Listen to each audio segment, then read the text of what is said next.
everyone, and welcome to Digital Marketing Essentials, a series of how-to videos presented by Team Great Ocean Road. My name is Liz Price.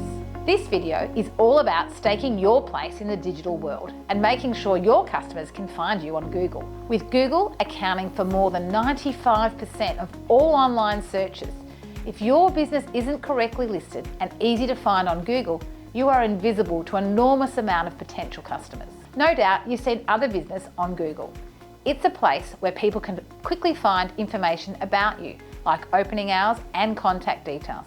It's also where they can leave reviews, good and bad. Before we start, it's important to note that if you've taken over an existing business, you may find that your business is already listed on Google. In this case, you can request to take ownership of the page. Google will contact the previous owners of the listing to allow you access. If this fails, there's more information on Google on how to recover the account. To create a new listing, you'll need a Google account with a Gmail address. If you don't have one yet, you'll need to create one by following the prompts.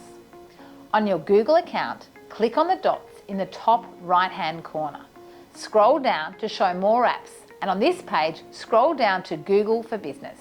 Here is where you'll find Business Profile. Enter the business name, enter the business category. If you are a physical location and you want people to visit your premises, choose Yes and enter your physical address. Enter your opening times and remember to come back and update these if these change or if you plan to be closed on a certain day, even if it is temporary. Here's a tip. Having accurate and up-to-date opening hours is crucial because your listing integrates with Google Maps. When people tap on your business, it's one of the key pieces of information. You might be missing out on business because you've forgotten to update your hours. Similarly, nothing will damage customer goodwill than having them make a special trip to visit you only to find you're closed. To complete your listing, add your website and your phone number and the geographical area you service. Now you'll be asked for a concise and accurate description of your business. It's a good idea to use the same brief descriptions you've used on other platforms so you are always consistent.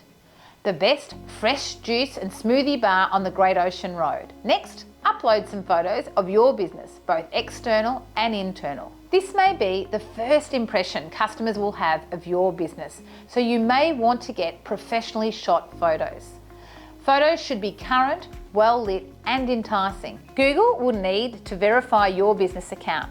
This may be via SMS, email, or they may ask you to take a video to prove it's you. Take some time to explore all the features on the Business Manager. You may be able to list popular products, receive messages from clients, and even ask for reviews. Look out for the other videos in this series covering how to reach and connect with new customers. For more resources like this, or to get in touch with the team at Great Ocean Road, visit our website, greatoceanroadtourism.org.au.